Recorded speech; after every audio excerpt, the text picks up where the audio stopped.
walking right along with it. And in fact, the whole text of that fall into sin, Adam is right there with her. Because she gave fruit to her husband who was with her. Right? And so when the serpent, whatever it was, if it was really Satan incarnate in a snake, or if it was Satan incarnate as an angel and just called the serpent, right? I said that one time in a confirmation class. No, I was teaching a religion class over at Lutheran High, and I said that, right? I mean, we don't really know if Satan is just called a serpent, or if he really took the form of a serpent, right? You got that whole crawl on your belly, but that could all be a euphemism for judgment, honestly, right? So he might have just appeared as an angel. But either way, either an angel is sitting in the tree talking, or a snake is talking, which is really weird because Adam's named all the animals and none of them have spoken to him, right? So this snake is talking about God and verbalizing. This is even more, right? If it's actually Satan incarnate in a snake, it's even dumber of Adam than if it was like an angelic being, right? So this serpent, whatever form he's in, is talking to Eve and talking about what God said and didn't say and what God meant and what he didn't mean. And Adam the whole time is, what? Thinking of calculus problems? Or, I mean, what? No, he's standing there listening. And he allows the discussion to happen. And he doesn't step in and say, oh, Eve, snakes don't talk. Let's walk away from this situation and consult God. Doesn't do any of that. Doesn't do any of that. So it's sin of Adam. Totally sin of Adam. Great question. I think that's really an important question, and it's honestly an important question just on the faith of families, right? And how important dads. I mean, this is psychology tells us, right? Psychology tells us that if mom and dad are faithful, high percentage, 80% of kids remain faithful. If only dad is faithful, it's like 60% of kids. If only mom is faithful, it's like 30% of kids remain faithful. It's like, God knows exactly what modern psychology knows, right? It's amazing, right? We see that all the time, right? Ephesians 5, see to it that the husband loves his wife and the wife respects her husband. All right, there's a book called Love and Respect that plays on that verse, but it's exactly what psychology tells us, right? Not even God. God actually knows modern psychology. It's amazing. Or modern psychology knows the mind of God. Could be. So what? Number 10. Are we still there? What was the sin? Had a lot of interesting sidelines today. All right, number 10. What was the sin that resulted in condemnation for all people? Once again, circling back around. Adam did something he was told not to do. Adam's disobedience, right? And it repeats and multiplies then in Adam's descendants, right? Cain sins more, right? Because instead of just violating the first commandment, Cain violates the fifth commandment, and probably the 9th and 10th commandment, and the first commandment, right? And so sin multiplies. Sin multiplies as it seems as time goes on. I mean, honestly, it's some would entertain the thoughts that the ancients were actually smarter than we were. They just didn't have the technology to do what we do today, but that the ancients were maybe smarter, and that sin has this degrading effect on the world and on people, so that when you get to the Middle Ages, right, if you've ever been in Europe and seen suits of armor, we wouldn't fit in suits of armor, right? Because mankind, sin has this multiplying effect, and not just on the sins that people commit, but on the creation as a whole. So, yeah, it's kind of an interesting thought, but there would be some theologians that would entertain those thoughts, and it's only because of modern medicine and medication and surgical procedures, etc., that lifespans have gotten longer, people have become healthier, and people have renewed strength and vigor again. ultimately. Well, we started off with a much longer lifespan. Much longer lifespan, and quite honestly, I mean, there would be some who would entertain the thoughts that creation was much larger in the beginning. This is why we find fossilized like beavers that are giant, and other animals that are giant, and Goliath, who's nearly 9 feet tall, and not lumbering like Andre the Giant, right? But actually healthy and able, the vigor to actually be a warrior, right? I mean, that this is a giant of a man that throws back maybe all the way to Adam and Eve, right? And that Adam and Eve were maybe 9, 10 feet tall, kind of thing. And that sin has actually degraded creation all the way through. So we're further from the original DNA line. We're farther from the original, right? And so not only does sin, so sin though, right? Sin is multiplied. The actual effects and acting of sin is multiplied. But then some would entertain those thoughts that you know, animals of old are giant fossils because everything was giant. Oh, it's kind of interesting thoughts. Again, we digress terribly. The people watching online today, they just get so many bonuses. I need to just mention that everybody tomorrow night should like watch it all over again and get all these bonuses. So I'm sure I won't remember any of them. Let's see. 11a. Do life for all men, and the many will be made righteous, mean that eventually all people will be saved. No. Oh, yeah, that's would be silly thought, right? Jesus has won salvation for all, and so we call that theological jargon. What do we call that? Jesus has won salvation for all. Vicar? Objective justification?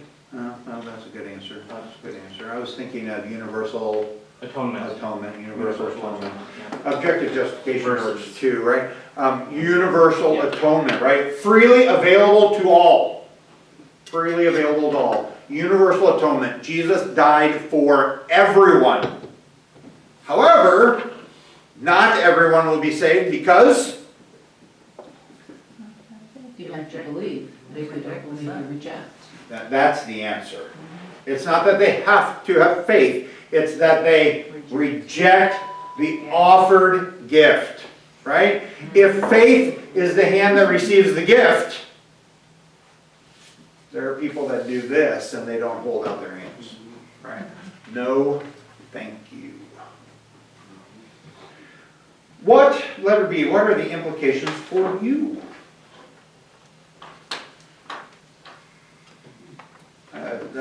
This is, I think, a good question. So what are these, what's the implication of universal atonement for you?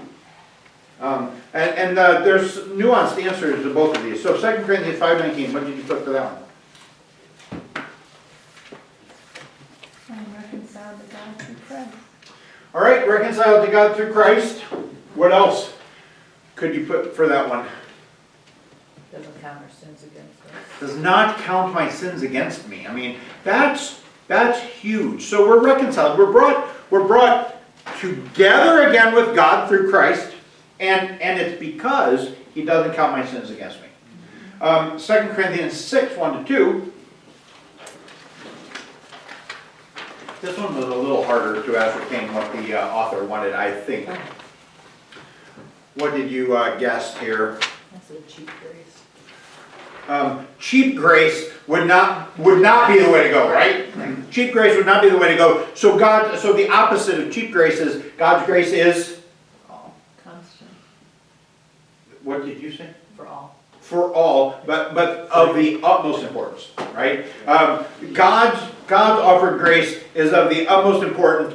Don't pass it up. I mean, that's what. So the author of this study kind of went with the negative to get the positive, right? So that's why it made this answer a little bit more difficult, because he wanted the positive answer, but the text actually sets it up pretty negatively. So the idea, I think, of what Paul is saying here is that God's grace is so important, but you're passing it up. Don't pass it up. Don't pass it up, right? Don't do this to God's offer, but let faith be the hand that receives the gift. All right, 12a. The word disobedience includes the connotations of refusing to listen. Hey, Vicar, could you open those doors again, please? Yep. It's so stuffy in here. The word disobedience includes the connotation of refusing to listen. How serious is it when people refuse to listen to God? This is your duh answer of the day, probably. God will eventually punish them. God will bring utter disaster. I mean, right? And the idea, the concept of Jeremiah 35:17 is, you know, there's God will bring disaster if that's what you want. Now, it's important always to note that the disaster God brings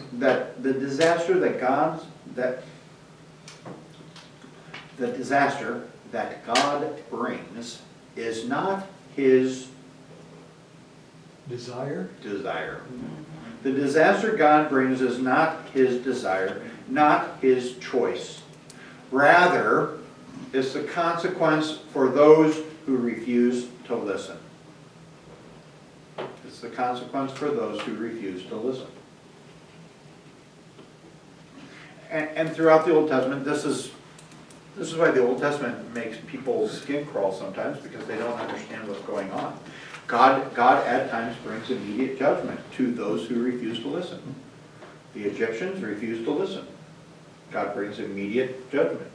The Canaanites, for 1,000 years, now maybe not 1,000, no, probably 1,000 years, maybe not quite that long.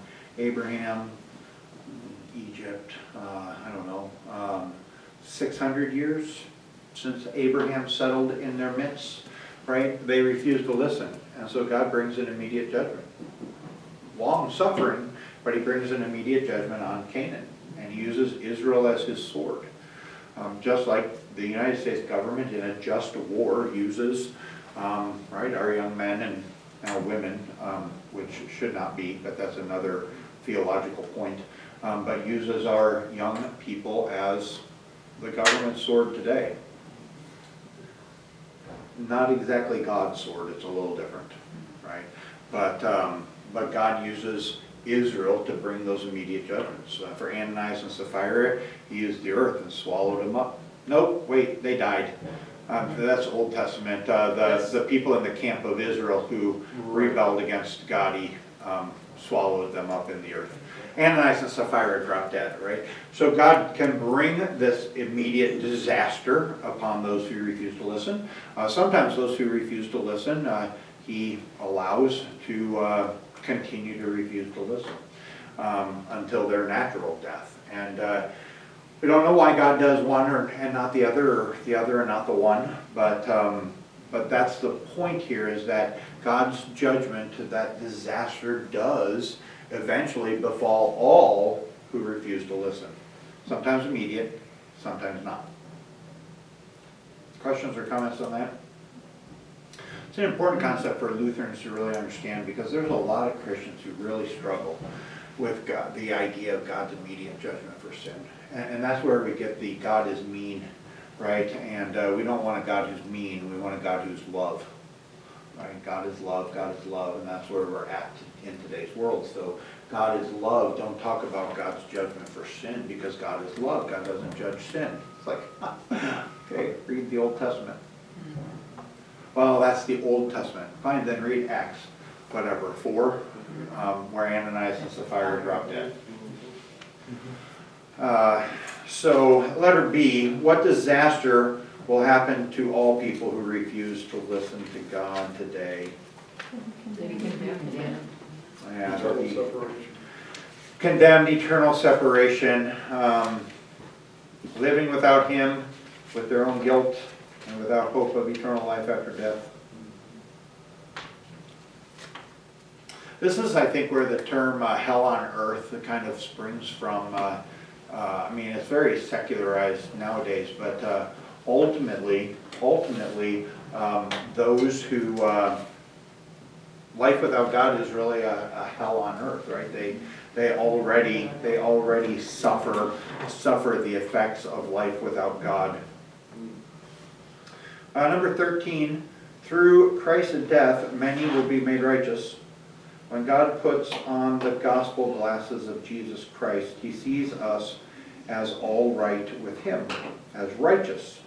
Justification is not a change in our character, but a change in our status. How did this change of status come about? Well, Romans 5:19, which we just read, would say, Because of Jesus' obedience to God. all right, Jesus' obedience to God. Now, Jesus' obedience to God encompasses two specific things. What are the two things that Jesus' obedience here in Romans 5:19 covers? Paul only talks about Christ's obedience, so you didn't miss something. You didn't miss anything.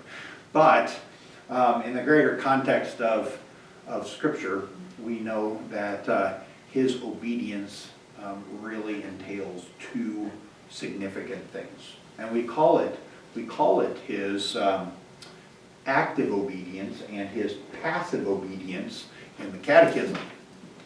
So what is his active obedience? The thing that he actually did? Nope. Fulfillment of the law. Fulfillment of the law is the thing he actually does. Active, he fulfills the law. And is that saying the prophecies and that type of thing when you say fulfillment of the law? He didn't hit his brothers, he didn't yell at his mother, Keeping the Oh, everything, okay. Yeah. he kept every festival from the age where he was supposed to go to the temple. He would not have let Joseph sleep in on Saturday. I mean, there's no way. Jesus, as soon as he was, 12, he would have been in the synagogue every Saturday with Joseph or without him, I guess. Right? So actively kept the law. When Jesus keeps the law, he is perfect in our place. Completely obedient to the Father's will in all things, like we cannot be. So that's his active obedience. Now, what's his passive obedience? What is done to him? substitutionary death. His substitutionary death is done to him. Right? We often say, and I think there's a rightness in Jesus willingly laid down his life, right? But it happens to him. He doesn't go to Calvary and says, okay, put those two pieces of wood together, I'm going to lay down. I'll actually nail the first one through my own feet. And, right, he doesn't whip himself, right? This is all done to him. And that's why this is his passive obedience. And so this is Christ's obedience, is this active obedience, fulfilling the law perfectly in our place, and his passive obedience being the substitutionary sacrifice on the cross. A lamb goes uncomplaining forth.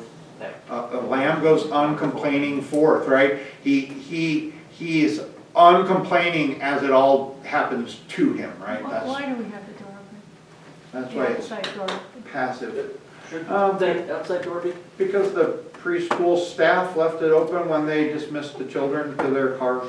We don't need to heat up the outside. We don't. No. We really need to heat up the outside in the We do need wintertime. to heat up the outside. Yeah, This whole thing about, not spending money unwisely. oh no, not that. I was thinking the whole global warming thing. It's why I don't plan to ever live north of I-70. It's just, I don't need cold in the winter. Totally. Troy, It's here. I need It's here. I know, but nowhere north of I-70, I swear. If my children all move north, I'd be like, well, come and visit you, but I ain't moving by you. You know, my dad moved to Texas and he was up in '84 when they had 98 below chill factors up in Iowa. I mean, AAA trucks couldn't get their trucks just started to come get you. People died 10 feet from a house because of the blizzard, they couldn't see. He said, you What want year to was see that? me for Christmas? '84. He says, if you want to ever see me again, you come to Texas. And he never came north again. Oh my gosh, that's funny. That's hilarious. Yeah, let's see, so overall, honestly, I think overall, it's warmer, it's definitely warmer here than when I was a kid. I mean, golly, I remember snow and snow drifts and, I mean, snow like my kids have never gotten to play in. We had Big snow. tunnels from the mountains at the end of each driveway, all the way to connect Yep. the forts at the end of the driveway. That's exactly right. After times were more, that was normal, I mean, normally the climate is, throughout most of history is warmer than what it is today. That's Oh, why I know. It's called Greenland, because I know it was green. the whole thing about global warming is, arguably, the gases that we put in the atmosphere have an effect. But It's so massive, it doesn't make much of a God- difference. God's got it. God really does more than we can do, right? And vice versa. So yes, throughout history, it's really sad that we haven't kept temperatures throughout history, because we would find that there were many warm periods, many times where the earth was much, much warmer than it is. And God, this is a whole nother sideline here, but science I love. So yeah, Greenland was green. Farm green, right? That's why the Vikings went there, because it was farmland that was unoccupied, right? It's just a fascinating notion. And then we visited Alaska, and we saw the Mendenhall Glacier, and all you hear when you go visit the Mendenhall Glacier is how much it's shrinking every year, and how terrible that this is shrinking every year. And it's like, We're still going. why? Why is it terrible that the Mendenhall Glacier shrinks by however many inches every year? Do you want another ice age? Yeah. The sea levels will rise from the melt. Well, at one time the glaciers And extended, we lose California coast. Oh, yeah. Hey, at one time the glaciers, Move your sisters out before it gets there. Move your sisters out. at one time the glaciers extended, during the last ice age, extended far north, or far south as the Missouri River. Oh yeah, totally, right? Right. We see all of that. 10,000 years ago, what did we do because we were burning fossil fuels 10,000 Right. years ago? Whatever. Right. Right.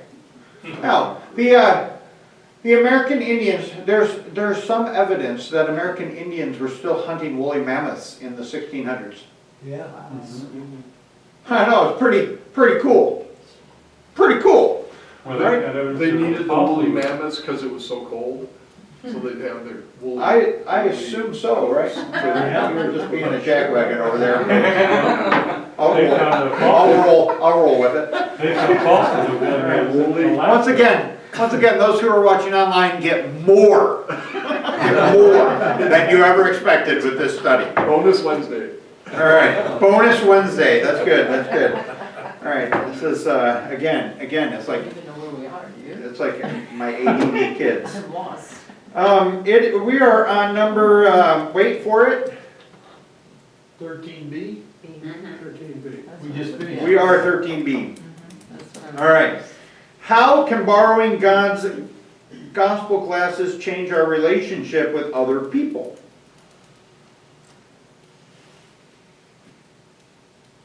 well, if you can forgive me. Yeah, if he can forgive me, I can forgive others, right? We see others as people who Christ died for also. So this is the big problem. I mean, that's a big problem in the Christian church when Christians don't get along. It's like, why are you getting mad at your pastor? Why are you getting mad at other people in the congregation? You are all people, we are all people that Christ died for. And if he can die for us and forgive us, then why can't you forgive me for the perceived wrongs that you feel, or me forgive you for whatever, right? I mean, it's just, it's really kind of crazy. One group of people doesn't like another group of people, like, Right, God died for both of you.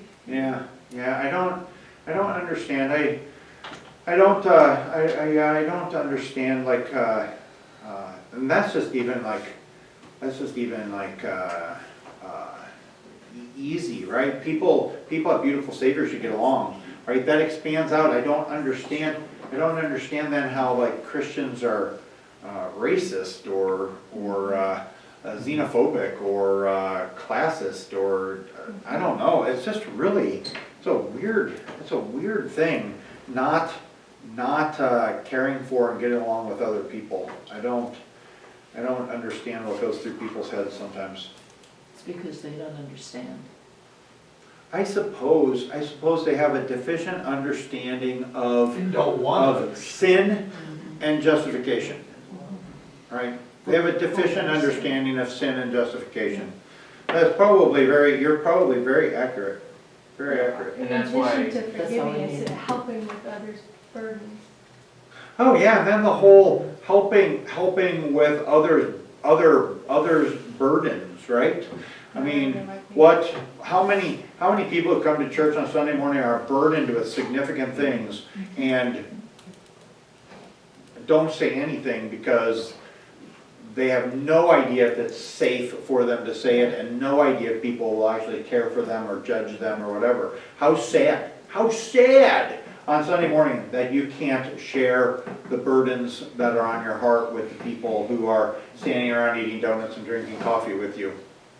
And we probably don't even notice the person who is burdened, who doesn't go to communion because they can't clear their heart.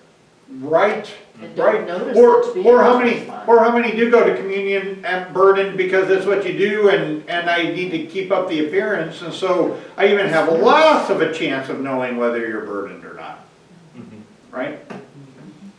And I mean, I know a lot of things because I'm pastor. I mean, how much you all don't know about burdens that people carry. I mean, it's crazy. You only find out some of them as pastor, right? I mean, when they actually man up and can come and tell you what's going on, and sometimes then that's even, I don't know, quote unquote, too late to deal with the burden, right? I feel like a culture of privateness hurts our Christian ability as the church to bear the burdens of one another, Absolutely, to be mutually edifying and absolutely, right? My life, my business. Unless you do something that I don't agree with, and then I will be up in your face about it. right. I was just gonna say, we had CR program, Celebrate Recovery, and those people, a lot of people were broken, they were so different from the people, maybe the church-going people, because the pat answer is, people are like, are you fine? When maybe they aren't. These people, if they'd had a bad week, or they were struggling, or they were like, it's been horrible, I had to come to church, and then you know, and you pray with Yeah. them, and you, but we Because- had contemporary and we had traditional, mostly the traditional was not always in favor of the CR people, but they were real people. And they Yeah. would ask and they would confess what was going on in their life. It was very open and it was Because- very refreshing. Because they were broken, right? And they understand that brokenness is the natural state of people. Right. And it's they've actually come past that, okay to and they're be working on it. broken Right, and work on it and receive comfort and consolation and support and all of that. right. Yeah, it was a total difference than, somebody that you'd even know was having, and you ask them, it's like, oh, fine. They didn't really want to, or the others were just Well, open. probably because they know the person asking the question really doesn't want to know. At least that's what it's, I think if you because take the time as to ask. Americans, it's, how are you doing today as you're walking past? So things would change, things would Well, I've change asked radically. questions and I've meant it. Yeah, oh, I know, but so many Things- people that you're around, Yeah. they're asking you that as they can't even hear the answer anymore. Things would change radically, right? That's like the common greeting. How are you? Oh, I'm fine. How are you? Oh, I'm fine. Right? I think we should be honest and actually tell each other how we actually are. How are you today? Oh, pretty good, but, or actually not so great. Or, right, if we actually told each other how we really were rather than giving those silly pat answers, right? That would change things, I think, foundationally in a church. Yeah, it does. And then ask how you're doing when you want to actually talk. And if you're just looking for a greeting, just say, hello. Hey, good morning, good afternoon, good evening. Well, I think it's nice we list all the people who need our prayers, because we would have no idea. Yeah, If they wouldn't Yeah, but there are a come. lot of people who don't. I mean, as an elder, I know there's people, they don't put the prayer requests in. there are Oh, people, yes, there are well. people who are private about certain things and and don't wanna make a big fuss and don't wanna share their lives. It's a constant battle as pastors and elders to care for people who don't really, who can't really open up to accept that care, right? So we've tried numerous times, elders calling people, and the people who don't answer or don't respond or don't email back is just unbelievable number of people, right? I'm fine, why are you asking? It's kind of the Mind your own business. mind your own business, right? You can stop calling me, I'm okay.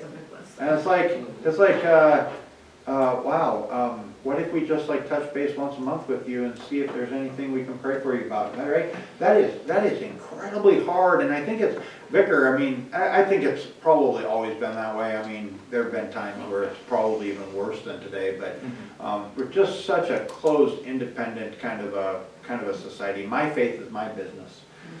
And so my problems are my business, and, right? My life is my business, and I'll share maybe if you're the right person in the right circumstance.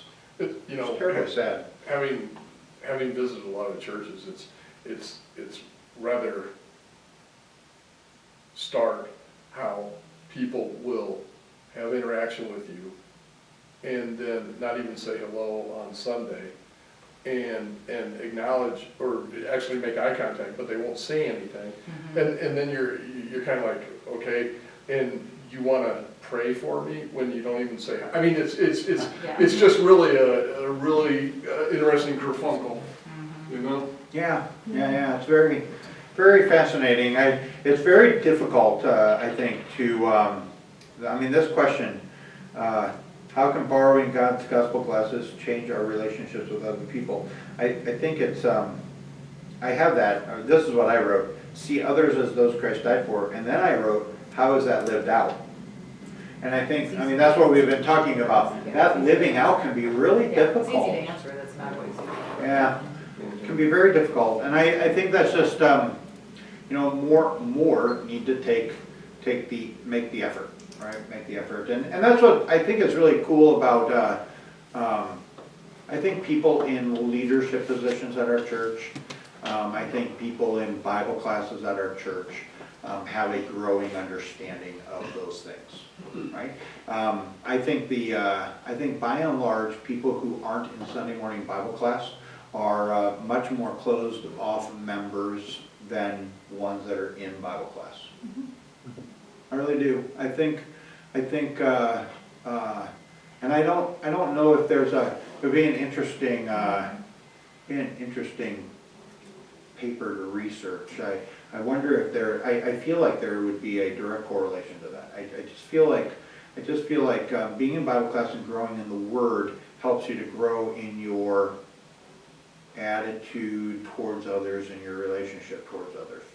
I feel like there's a direct correlation to that. Ted Kober, in the book that we were studying during the elders thing, said churches that have more people and more leadership, like elders and everything, in Bible study handle conflict much Are better. healthier congregations Are that healthier. handle conflict better, right? Yeah. But I would say then that it's the flip side also is that the reason that conflict is handled better is that people are more open and honest with each other, right? And the more open and honest you are. So, yeah, I really think being in the Word, right? I think that people that are, and that's why I'm really glad, I mean, we have 120 adults in Bible class on any given Sunday. I think that's a pretty large percentage of people who are in church are actually in Sunday school and Bible class, kids and adults. And I think that makes a healthier congregation, and I think it helps people be a little bit more open and honest with each other. You have to put forth effort, though. It's not right. So we had visitors. We had visitors, and more seasoned couple, older couple. I don't know whatever you want to say, so that you're not offended by me. And why do I have to be careful? Old farts. I mean, don't be offended, John. You're an old fart. What the heck?